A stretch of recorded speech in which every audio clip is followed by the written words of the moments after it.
İmom Buxoriy 9-asrda yashab o'tgan. Aynan mana shu joylar masjid emas, yer aslida qabriston bo'lgan.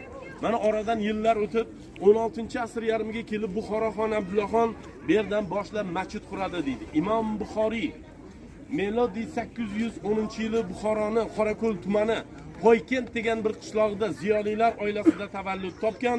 Bu kishiga Muhammad deb ism qo'yildi.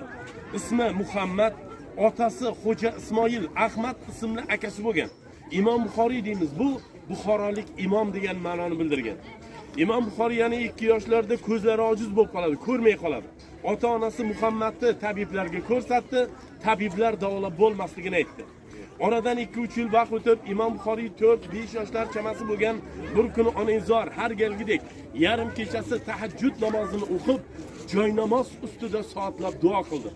Onaning ko'zlari o'sha joynamoz ustida uyquga ketdi. Qarang, ona bir tush ko'rdiki, tushlarda Ibrohim alayhisalom ayon beradi. Ey volida, seni Allohga qilgan duolaringni Alloh mustajab qildi.